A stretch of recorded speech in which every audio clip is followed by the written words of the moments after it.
Yuqa halatul istiqbal. Ini syarat yang paling penting. Kalian awal-awal itu kayaknya nggak bernilai. Harus didatangkan salam ini dalam keadaan menghadap kiblat dadanya. Menghadap kiblat. Bukan salam aja sebenarnya. Semua sholat kan syarat sahnya itu harus menghadap kiblat. Dan ini salam ini masih dalam proses sholat ini, belum selesai.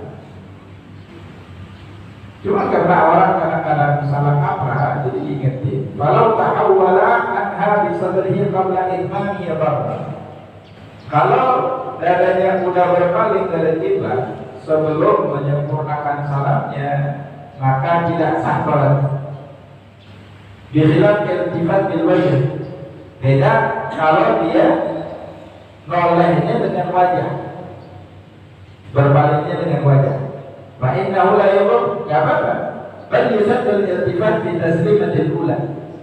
Jaminan. Maka disunahkan di salam pertama itu ke kanan. Cuman yang noleh itu cuma hanya kepala. Hanya kepala. Kepala ya, Pak. Afdalnya kalau sunnah sholat kita berkata, cuma kita dahulukan. Afdalnya begini. Assalamualaikum warahmatullahi. Assalamualaikum warahmatullahi wabarakatuh. Assalamualaikum warahmatullahi. Tapi dalam hadis kami yang salam sampai putihnya pipi ini terlihat oleh makmum yang di belakang. Jadi memang terlihat begini. Atau kita melihat, kalau bisa dijatuh dilihat bisa. Cuma nggak pasti harus lihat dengan jelas. Gara-gara kalimat ini ada yang assalamualaikum melihat sampai di belakang begitu. Pengen melihat yang di belakang. Karena itu sunnah. Akhirnya dadanya berpaling dari kiblat. Ini yang dilarang. Nggak boleh. Jadi yang boleh itu disunahkan hanya kepala. Kalau dada dilarang. Batal, malahan larangannya fatal. Jadi yang boleh cuma kepala. Assalamualaikum.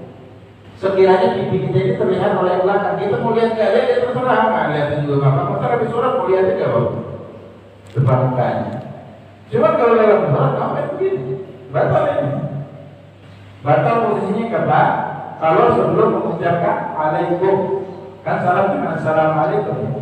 Kalau assalamualaikum terus dia begini, ya berarti udah selesai dulu sholatnya. Cuma salam kedua nggak boleh lagi karena dia udah berpaling dari kiblat. Dan sholat sudah selesai. Yang parah itu ketika assalam udah begini keluar dari kiblat, batal sholatnya. Di detik-detik akhir sholatnya mau selesai. Ya tadi ya. Jadi hadis yang sering kita sampaikan, Nabi mengatakan sholli fa innaka lam tusalli sholatan kau sesungguhnya kau belum sholat. Ini berlaku untuk kita juga. Kita sholat sudah sholat atau belum? Soal jawabannya ada sholat. Yang kayak gini ini pemandangan hari-hari di setiap masjid ada yang sholat model begitu. Iya. Jadi ini ada ya. Baik. Selanjutnya yang kedua ada muqasdil khabar wahdahu. Salam itu kan niatnya menunaikan rukun sholat. Cuma nggak perlu diniatkan, nggak perlu dihadirkan di dalam hati. Karena niat awal itu sudah mengcover pelaksanaan setiap rukun sholat. Niat sholat yang awal itu. Akan tetapi di sini diwajibkan tidak diniatkan dengan niat yang lain. Ada orang baru masuk ketika kebetulan dia mau salam.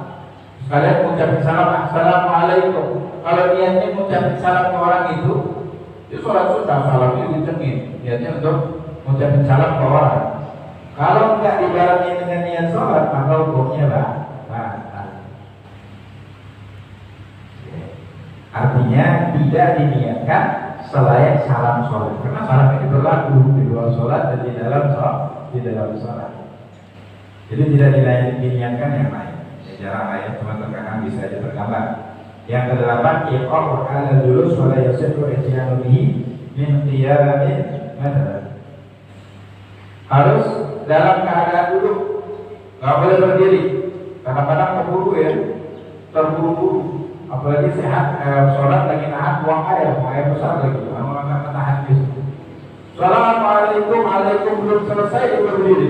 Alaikum ini sambil berdiri. Berarti kan tidak semua diucapkan dalam keadaan duduk. Nah ini tidak sah. Yang ke 9, isma' nas. Ini syarat yang umum di setiap rukun qauli, harus terdengar di telinganya. Jadi nggak boleh bisik-bisik, nggak boleh dalam hati. Assalamualaikum, terdengar oleh telinganya. Kalau nggak terdengar maka tidak sah. Ini salam ya. Hadisnya diriwayatkan bahwasanya dari Sayyidina Abu Bakar bin Mas'ud radhiyallahu anhu, Nabi sallallahu alaihi wasallam kana yusallimu bi yaminihi wa yasarihi assalamualaikum warahmatullahi. Nabi mengucapkan salam oleh kanan kirinya 2 kali, berarti assalamualaikum warahmatullahi, assalamualaikum warahmatullahi. Hatta yura wa yabqati, sampai terlihat putihnya pipinya Nabi. Assalamualaikum warahmatullahi. Sayyidina Abu Bakar bin Mas'ud meriwayatkan ini, beliau salat di belakangnya Nabi. Dia melihat itu. Nah ini maksudnya knowledge sampai tahapan itu maksimalnya. Kalau knowledge sedikit aja dapat nggak dapat, cuma maksimalnya itu untuk mendapatkan pahala secara. Ini diriwayatkan 5 kitab sunnah ya. Masalah bermutiwana dari Nabi Nabi radhiyallahu anhu Nabi sallallahu alaihi wasallam ini mana tayyara wa taqdi. Baik. Selanjutnya rukun yang terakhir yaitu at-tartib. At-tartib ini diambil dari hadis. Kalau di dalam buku kan ada tartib 3 ya. Tartib diambil dari ayat Quran. Ketika sahabat tanya di dalam hajjatul wada kan Nabi ikut hadir. Ketika mau sa'i, sahabat tanya, ya Rasulullah, kita mau mulai dari Bukit Safa atau Bukit Marwah? Kata Nabi, ibda'u bima bada Allah bih. Mulailah dengan sesuatu yang Allah itu mulai dengannya.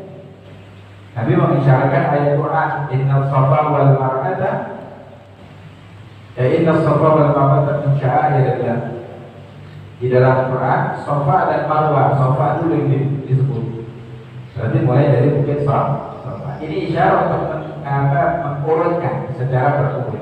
Itu juga di dalam rukun-rukun sholat. Di samping hadisnya Nabi bersabda, "Shallu kama ra'aitumuni usolli." Sholatlah sebagaimana kalian melihat aku sholat. Efek wajibnya tartib itu gimana? Gini. Kemarin kan kita jelasin. Kalau seandainya kita berada di rakaat kedua atau di rakaat ketiga, ingat kita ini ingat seingat-ingatnya. Di rakaat pertama nggak baca Fatihah atau baca cuma ada 1 ayat yang kurang, dan kita ingat efeknya apa? Satu rukun ini semua nggak sah, semua nggak sah. Karena rukun itu di pembahasan rukun kepadanya, rukun itu syaratnya ada 6. Salah satunya rukun sebelumnya harus sah pelaksanaannya. Ini kan tidak sah. Otomatis semua rukun yang dilakukan semuanya tidak sah. Jadi 1 rakaat itu hilang semua. Tidak dianggap. Kenapa? Disyaratkan berurutan. Dan insya Allah tentang tartib ini juga tetap di bab sujud sahwi akan lebih dirincikan pembahasan. Wallahu subhanahu wa ta'ala.